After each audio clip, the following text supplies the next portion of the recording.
Alors, dans cette vidéo, nous allons voir comment utiliser la notation complexe pour résoudre des équations différentielles dans les circuits électriques, quand on est en régime sinusoïdal. Ici, on a un générateur de tension V avec V de t qui vaut 10 cos oméga t, une bobine et une résistance en série, avec ici les valeurs de R et de L, le courant I de t que l'on va chercher à déterminer, et comme V de t est égal à 10 cos oméga t, c'est-à-dire que V est une sinusoïde, eh bien on est en régime sinusoïdal et donc on peut utiliser la notation complexe. Bien évidemment, si V avait été une constante, par exemple V de t égale 5 volts, à ce moment-là on ne peut pas utiliser la notation complexe, ça n'a aucun intérêt, on passe avec des équations différentielles classiques. Ici, on pourrait aussi faire des équations différentielles classiques sans utiliser la notation complexe, mais on va voir que le fait d'utiliser la notation complexe eh bien, facilite grandement les calculs.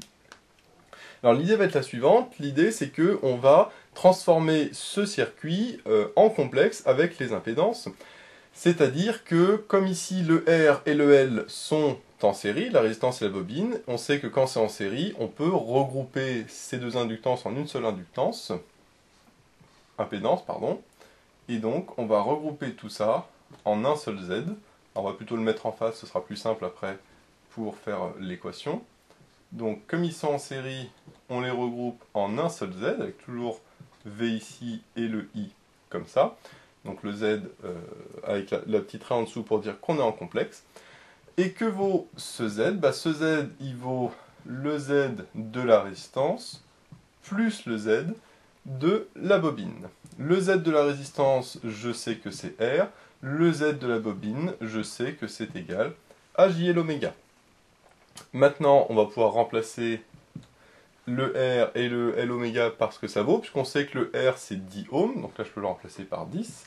Et le L oméga, on nous dit que c'est 10 ohms aussi, puisque L oméga est également en ohms, et donc ça me fait J fois 10, c'est-à-dire 10J. Donc là, j'ai trouvé mon circuit équivalent quand on est dans les complexes. J'ai regroupé les deux, ici la bobine et la résistance, en une seule impédance Z. Bien sûr, ici je suis en série, donc j'additionne les deux Z. Si j'étais en parallèle, j'aurais additionné plutôt les admittances, les Y. Ici, je suis en série, donc je sais que je les additionne. Bien sûr, si j'avais d'autres résistances ici, ou d'autres bobines, ou un condensateur, rien n'empêche bien sûr de tout regrouper en un seul Z. Le but, c'est de simplifier au maximum le circuit. Une fois que j'ai ça, l'idée ça va être de le mettre sous forme exponentielle, puisque c'est beaucoup plus pratique, on va voir par la suite, de passer sous forme exponentielle. Après je vais faire des petits rappels justement sur la forme exponentielle. Donc là, je vois que je peux factoriser par 10, ça me fait 10 facteur de 1 plus j, et le 1 plus j, alors soit on peut refaire la démonstration, là je vais le faire directement. Je sais que 1 plus j, son module c'est racine de 2, parce que c'est racine de 1 au carré plus 1 au carré, donc c'est racine de 2. Et son argument c'est pi sur 4, puisque si je le mets dans un repère, j'ai 1 en abscisse et 1 en ordonnée, 1 plus j. Donc j'ai mon 1 plus j qui est ici, c'est-à-dire qu'il est sur la bisectrice. Ici, ça s'appelle la première bisectrice, donc je sais que son argument c'est pi sur 4, et donc c'est égal à exponentielle j plutôt, pi sur 4. Petite remarque, je mets J depuis le début et pas I pour pas confondre, bien sûr, avec le I de l'intensité. C'est pour ça que quand on est en notation complexe avec des schémas électriques, on met toujours J et non pas I pour ne pas confondre avec l'intensité du circuit. Donc ça c'est mon Z. Je le garde dans un coin de ma tête, hein. Je vais le mettre ici, là. Z, je sais que c'est 10 racine de 2 exponentielle Jpi sur 4. Bon. Une fois que j'ai fait ça, il va falloir que je transforme mon V de t également sous forme complexe, parce que là j'ai pris le Z sous forme complexe, il va falloir que je prenne le I sous forme complexe, mais comme c'est ce que je cherche, j'ai rien pour l'instant à calculer. Par contre, il va falloir que je mette le V aussi sous forme complexe. Alors le V sous forme complexe, c'est V du coup souligné, et que vaut ce V souligné? Eh bien, il faut faire un petit rappel, qui est que V de t, c'est la partie réelle de V souligné, c'est-à-dire V complexe. Or, ici, V complexe, enfin V de t, pardon, c'est le cos de oméga t. Bon, le 10, de toute façon, c'est un réel, donc lui, on peut le sortir. Et donc, comment je fais pour faire en sorte que la partie réelle de mon complexe soit égale à cosinus? Eh bien, il faut que mon V bar soit égal à 10 exponentielle de j oméga t. Pourquoi? Eh bien, parce que je sais que exponentielle de j oméga t, je sais que ça, si je le développe, ça donne cos de oméga t plus j fois sinus de oméga t. Donc si je prends la partie réelle de V bar, en développant, ça fait 10 cos oméga t plus 10j sinus oméga t. Donc la partie réelle, c'est uniquement le 10 cos oméga t. Donc là, j'aurai 10 cos de oméga t. Et donc, j'ai V de t, qui vaut bien 10 cos oméga t. Donc mon V bar, c'est bien égal à cette expression-là. Donc mon V bar, donc le V en complexe, il vaut 10 exponentielle j oméga t. De manière générale, on peut retenir que quand on a un cosinus oméga t, on le remplace en complexe par exponentielle de j oméga t. Une fois qu'on a fait ça, on va pouvoir écrire l'équation qui traduit le lien entre le V, le I et le Z. Et je sais que c'est un peu comme la loi d'Ohm. Alors si on ne se souvient plus, hein, on se rappelle que U égale RI, ça c'est la loi d'Ohm. Le U, c'est le V complexe. Le R, de manière générale, c'est le Z complexe, et le I, ça va être le I complexe. Attention, bien sûr, ce petit moyen mémotechnique, c'est juste un moyen mémotechnique, hein, c'est pas une formule à 100%. Hein. Il faut bien penser que U égale RI, ça c'est la loi d'Ohm qui marche pour une résistance, mais après, pour les condensateurs, les bobines, c'est différent. Par contre, c'est un bon moyen pour se remémorer de la formule après dans les complexes, le lien entre le V, le Z et le I, et à ce moment-là, c'est V est égal à Z fois I. Et donc, si V est égal à Z fois I, j'en déduis à l'inverse que le I souligné, parce que c'est ce que je cherche, est égal à V complexe sur Z complexe. Et maintenant, je vais pouvoir remplacer tout ça, puisque le V complexe et le Z complexe, je les ai trouvés. Et donc, j'ai V complexe qui vaut 10 exponentielle de j oméga t. Et le Z, on a dit que c'était 10 racine de 2 exponentielle j pi sur 4. Là, je vois que les 10 se simplifient, donc il me reste 1 sur racine de 2 en termes de normes.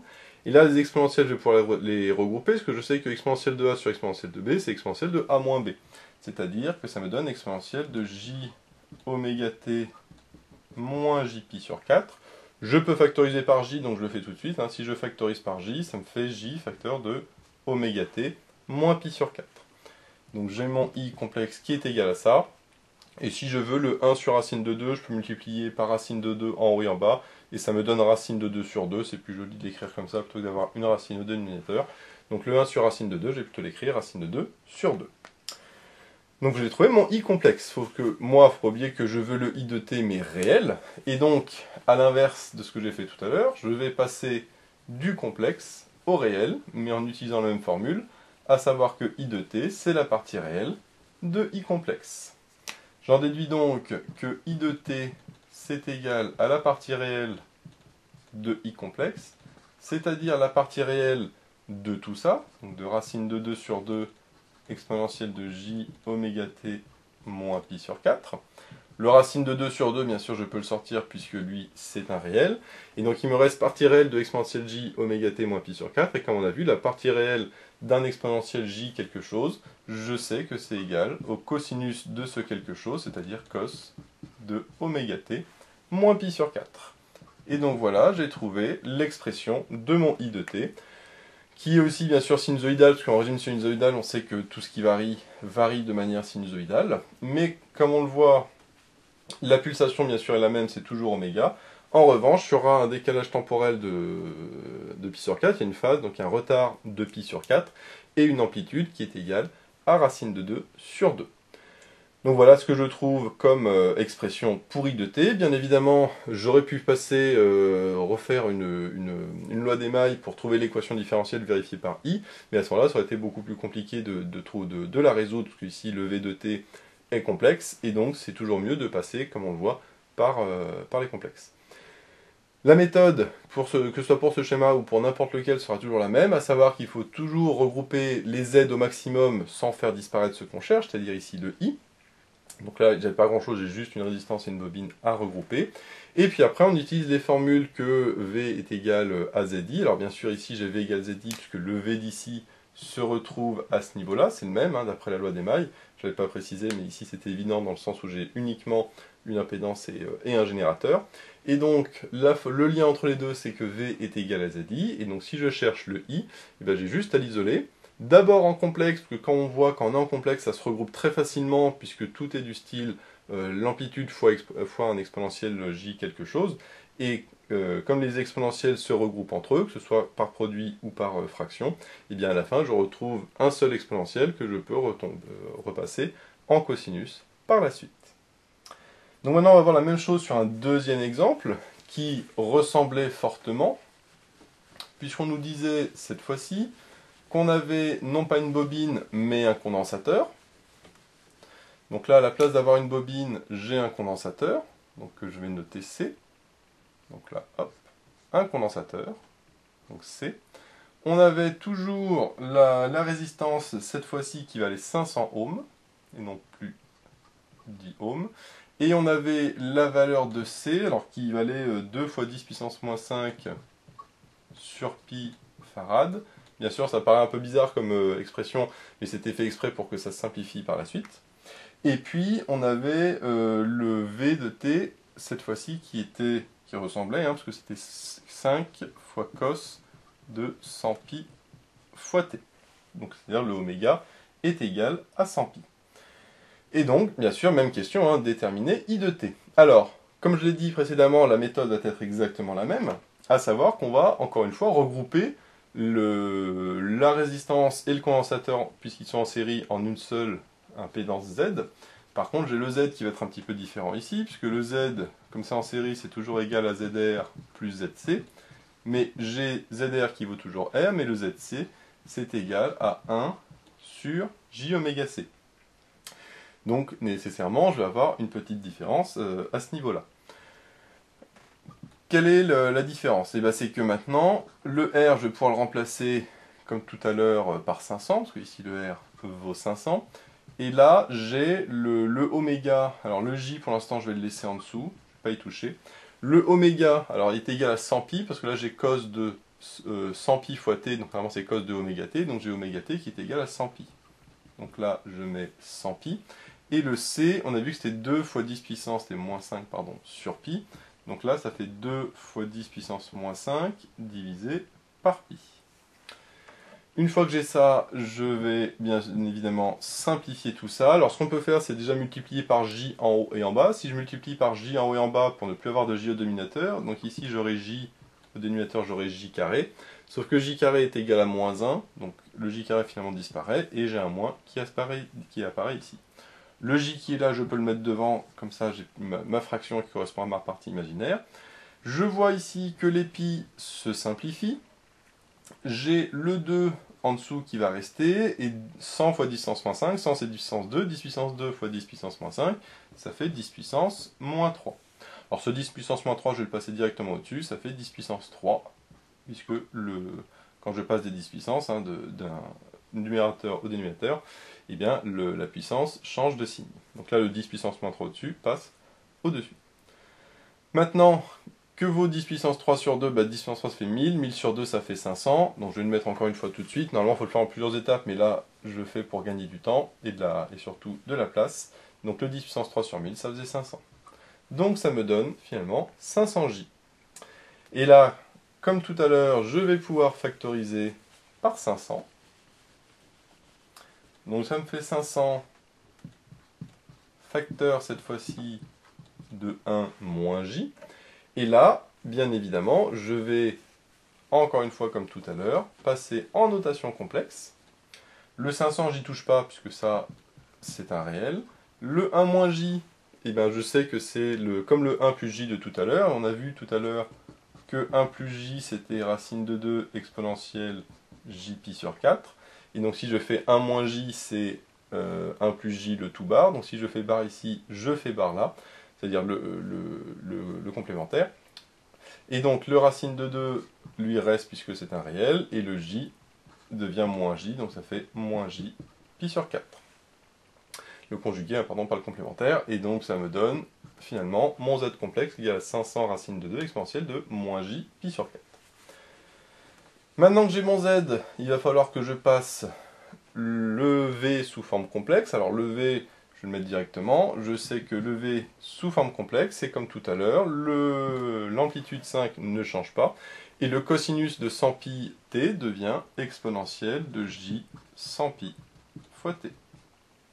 Puisque, encore une fois ici, j'ai un cosinus, le cosinus en notation complexe, ça se note exponentielle j fois ce qu'il y a dans le cosinus. Maintenant, j'ai le même schéma que tout à l'heure, donc j'ai toujours mon i qui est ici. D'après la loi des mailles, j'ai toujours la tension V aux bornes de Z qui est la même que celle du générateur. Et donc d'après ce qu'on a vu tout à l'heure, j'ai toujours VT qui est égal à ZI, c'est-à-dire que I qui est égal, du coup comme tout à l'heure, à V sur Z. Donc, le V complexe sur le Z complexe, puisque V est égal à ZI. V complexe, on vient de le voir, c'est 100 exponentielle de J 100 pi t. Et le Z, c'est égal à 500 racine de 2 exponentielle de moins J pi sur 4. Je vais pouvoir regrouper, c'est le but, hein, comme j'ai dit, l'intérêt de la notation complexe, c'est qu'on peut regrouper facilement des complexes quand on les multiplie ou qu'on les divise. Ici, on les divise, donc on peut quand même regrouper. Hein. Et donc, je vois que 5 sur 500, ça me fait 1 sur 100. Je simplifie par 5, avec le racine de 2, toujours, qui reste en dessous. Les exponentielles, je vais pouvoir la regrouper. Donc, ça fait exponentielle, je vais factoriser par j comme tout à l'heure. Donc, ici, j'aurai 100 pi fois t. Et ici, le moins pi sur 4, quand je le passe au-dessus, ça devient plus pi sur 4. Donc, voilà l'expression que je trouve pour i complexe. Comme tout à l'heure, le racine de 2, je peux multiplier par racine de 2 en haut et en bas. Ça fait racine de 2 sur 2, donc j'aurai un racine de 2 au-dessus. Et en dessous, j'aurai 100 fois 2, et 100 fois 2, ça fait 200, donc ça me fait racine de 2 sur 200. Et maintenant, que j'ai mon i complexe, là je ne peux pas plus le simplifier, donc je repasse en i normal, c'est-à-dire i de t. Le racine de 2 sur 200, lui, il reste parce que c'est un réel. Et l'exponentielle de j fois quelque chose, ça me donne le cosinus de ce qu'il y a, c'est-à-dire de 100 pi fois t, plus, cette fois-ci, pi sur 4. Donc voilà ce que je trouve comme i de t, donc qui ressemble un petit peu à ce qu'on a vu tout à l'heure, c'est-à-dire que i de t est tout aussi une fonction sinusoïdale avec la même pulsation, oméga, hein, 100 pi, ça reste la même. Par contre, on voit que maintenant c'est plus pi sur 4, c'est-à-dire que i de t est du coup et tout à l'heure c'était moins pi sur 4, alors que là c'est pi sur 4. Donc là cette fois-ci ça va être en avance, et non pas en retard. Et le racine de 2 sur 2, 100, bon ça c'est l'amplitude, à chaque fois elle est différente, tout dépend, on a vu de quelle est la valeur de R, quelle est la valeur de C, etc. Mais en tout cas, on retrouve une expression similaire puisqu'on a utilisé la même méthode, hein, c'est-à-dire on regroupe la résistance et le condensateur. Comme ici, la valeur de ZC est différente parce que c'est 1 sur J oméga C, forcément, je vais avoir des petits changements, notamment qu'on avait ici un module, un angle, pardon, un déphasage ici de moins pi sur 4, ce qui fait qu'après, en passant au-dessus, ça donnait plus pi sur 4, ce qui est la grosse différence hein, par rapport à l'expression tout à l'heure de I de T. Alors ça vient du fait qu'une bobine et un condensateur n'ont pas le même type de fonctionnement par rapport à l'intensité et à la tension, donc c'est plutôt normal qu'on retrouve un plus pi sur 4 ou un moins pi sur 4 dans un sens ou dans l'autre. Donc nous verrons dans d'autres vidéos le même type d'exercice, mais cette fois-ci en utilisant le diagramme de Fresnel, c'est-à-dire du coup plutôt une représentation géométrique des I, des V et des Z complexes, puisque bien évidemment le I, le V, le Z étant des complexes, on peut les représenter dans un diagramme, ce qu'on appelle le diagramme de Fresnel, et on peut résoudre ce genre d'équation de manière graphique. Donc voilà, j'espère que cette vidéo vous sera utile. N'hésitez pas à vous abonner pour être au courant des nouvelles vidéos qui sortiront. J'ai mis le lien dans la description vers l'énoncé de l'exercice, ainsi que vers d'autres exercices sur la notation complexe. J'ai également mis le lien vers la page Tipeee où vous pouvez soutenir Méthode Physique. Et moi je vous dis à bientôt pour de nouvelles vidéos.